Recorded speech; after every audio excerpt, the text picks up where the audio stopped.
Hello दोस्तों, आपका स्वागत है मेरे यूट्यूब चैनल पे।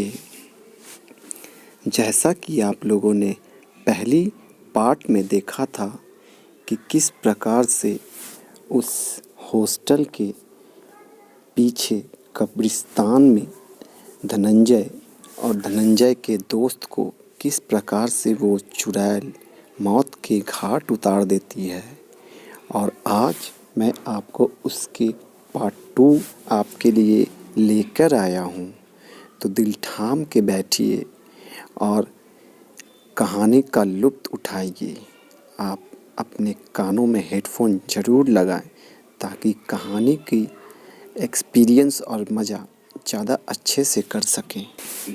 दोस्तों, जब धनंजय को वो चुड़ैल मार देती है तो अजय और विजय के पास वहाँ से भागने के सिवा कोई और रास्ता नहीं होता है। धनंजय मर चुका होता है और उसका दोस्त भी।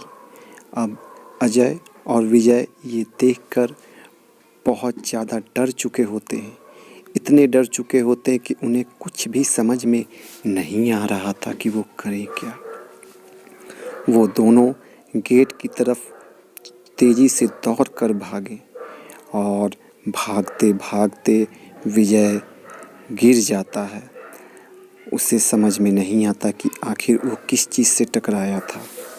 जब वो देखता है तो वो देखता है कि वो जिस चीज़ से टकराया है वो कोई चीज़ नहीं, वो एक कटा हुआ हाथ होता है।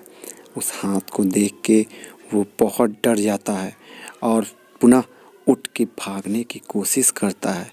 भागते भागते वो दौड़ जा रहा था, मगर ऐसा लग रहा था कि वो एक जगह पे ही दौड़ रहा है, वो आगे बढ़ ही नहीं पा रहा था। अजय गेट के पास पहुंच चुका था और मगर वो गेट खोलने की पूरी कोशिश करता है, मगर वो नहीं खुलता है। तभी पीछे से विजय के एक आवाज़ आती है, मछली जल की रानी है, जीवन उसका पानी है। ये आवाज़ सुनने के बाद मानो विजय अंदर से कांपने लगता है। वो चाहता तो है कि पीछे मुड़ के देखूं, मगर उसकी हिम्मत नहीं हो पा रही है कि वो पीछे मुड़ के देखे। तभी उसके कंधे पे एक हाथ रखा हुआ एहसास होता है उसे। वो उसमें इतनी हिम्मत नहीं है विजय में कि वो अपने कंधे पे देख सके कि आखिर कौन है। वो देखना चाहता है, उसका दिल देखना चाहता है, मगर दिमाग उसे मुड़ने की इजाज़त नहीं दे रहा है। मगर जैसे तैसे हिम्मत बांध के वो जब अपनी कंधे की ओर देखता है तो वो देखता है वही कटा हुआ हाथ उसके कंधे पे, और वो तेज़ी से उसे झटक के फिर दौड़ने लगता है। मगर तभी उसे आगे एक जोर सा एक गाल पे थप्पड़ पड़ता है और वो एक पेड़ से टकरा के गिर जाता है। उस चुड़ैल ने उसे बहुत ही ज़ोर से मारा था और वहाँ से वो चुड़ैल गायब हो जाती है। तकरीबन दोनों 1 घंटे तक बेहोश होते हैं। जब वो होश में आते हैं तब रात के 1 बज रहे होते हैं। दोनों की नींद खुलती है। जिसे वो नींद समझ रहे थे वो नींद में नहीं, वो बेहोश थे। दोनों एक दूसरे को देखते हैं और ये सोचते हैं कि यहाँ से निकला कैसे जाए। उस घनघोर रात में न आगे कुछ दिखाई दे रहा था न पीछे। चारों तरफ उनके सिर्फ कब्र दिखाई दे रही थी और उन कब्रों पे ऐसा लग रहा था कि हड्डियां बिखरी पड़ी थी। कोई ऐसा था जो ताज़ा ताज़ा कब्र से लाशें निकाल के खाया हो। ऐसा लग रहा था मानो रात के अंधेरे में कोई शैतानों मिलके अपनी पार्टी मना रहे थे। वहाँ का मंजर ऐसा था जिसको देख के दिल दहला दिया। हर तरफ हड्डियाँ और मांस के लोथरे बिखरे पड़े थे। विजय और अजय ये जान चुके थे, उन्हें समझ आ चुका था कि आज उनकी मौत भी यहाँ निश्चित है। दोनों को ये लग चुका था कि आज वो नहीं बचेंगे। विजय जब अपनी बाईं ओर देखा तो विजय को अपने दोस्त धनंजय का सर नजर आया, जो उस चुड़ैल ने कबाड़ दिया था उसकी धड़ से। वो रोने लगा। उसे देख अजय भी बहुत ही फूट फूट के रोने लगा और वो ये एहसास कर रहा था कि आखिर क्यों उन लोगों को यहाँ लेके आया। मगर अब एहसास लाने से क्या होगा, जिसे जाना था वो तो जान चले गया। मगर अब दोनों सोच रहे थे कि वो दोनों कैसे बचे इस जगह से। तभी विजय दर्द से कहराते हुए उठता है और उठने के बाद धीरे धीरे अजय को उठा के आगे की ओर गेट की ओर जाने लगता है। गेट से थोड़ी ही दूर पे वो दोनों थे कि एक सामने वाले कब्र से कुछ खाने की आवाज़ें आ रही थी। वो दोनों चौंक गए कि कब्र से खाने की क्या आवाज़ आ सकती है। उन्होंने पहले तो ये सोचा कि वो बाहर निकलने के लिए उस कब्र के पास से होकर जाएं या ना, मगर विजय ने बोला कि हम वहाँ देखेंगे क्या है। दोनों ने छुपते छुपाते उस कब्र के पास तक गए। एक पेड़ के पीछे से वो दोनों देख रहे थे।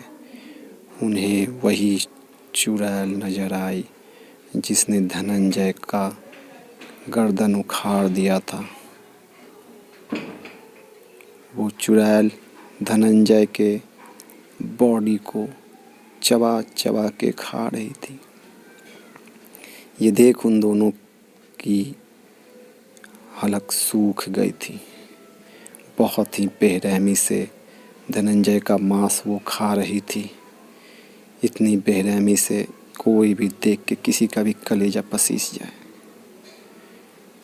वो सोच रहे थे कि अब आगे कैसे जाए, मगर तभी उस चुड़ैल को उन दोनों का वहाँ होने का पता चल गया और वो एक झपट्टे में एक बार में दौड़ी अपने चारों पैरों पे और सीधा कब्र के बाहर। वो कब्र 8 फुट की कब्र से एक छलांग में वो बाहर आ गई। वो दोनों देख के चौंक गए और आते के साथ एक ऐसी मुस्कान जिसे देख के कोई भी घबरा, जिसे देख के किसी का भी प्राण निकल जाए। कटी फटी चेहरा और मुंह से मांस के लोथरे और खून टपक रहा था और कह रही थी, कोई नहीं बचेगा, सब मारे जाएंगे। ऐसी बात सुन के वो दोनों बहुत ज़्यादा डर चुके थे और उन्होंने आगे ना देखा पीछे। वो दोनों गेट की तरफ भागे और गेट की तरफ भागते भागते विजय फिर से गिर जाता है और फिर वो डाइन एक झपट्टे में विजय के पास पहुंच जाती है और अपने बड़े बड़े नाखून विजय के गर्दन में घुसा देती है और विजय वहीं पे दम तोड़ देता है। विजय मर जाता है और फिर एक शैतानी हंसी हंसने के बाद वो चुड़ैल अजय की तरफ लपकती है। मगर ये क्या, जैसे ही वो अजय को पकड़ना चाहती है, अजय को छूती है, तभी वो चुड़ैल एक जोर से झटके के साथ बहुत दूर फेंका जाती है। अजय भी समझ नहीं पाता कि आखिर जब चुड़ैल ने उसे छुआ तो वो कैसे फेंका गई। तभी उसके गले में एक हनुमान जी का लॉकेट नज़र आता है उसे, और वो याद करता है कि उसकी माँ ने ये उसे साल भर पहले दिया था जब वो हॉस्टल जा रहा था, और कहा था कि इसे हमेशा अपने गले में रखना। आज वही लॉकेट की वजह से वो चुड़ैल ने जब उसे छुआ तो वो बहुत दूर फेंका गई।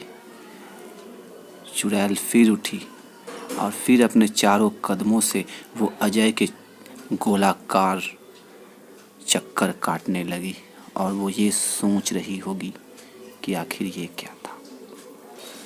वो एक बार फिर अजय की तरफ उछलती है और फिर जैसे ही अजय को छूती है, इस बार और तेज़ी से वो बहुत दूर फेंकाती है, मगर अजय को छू नहीं पाती है।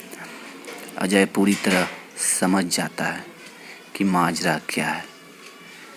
अजय अब खुद को बहुत ही शक्तिशाली महसूस कर रहा था। वो सब कुछ भूल चुका था जो भी उसने चोट खाई थी, क्योंकि वो जान चुका था कि ये मेरा कुछ नहीं बिगाड़ सकती है।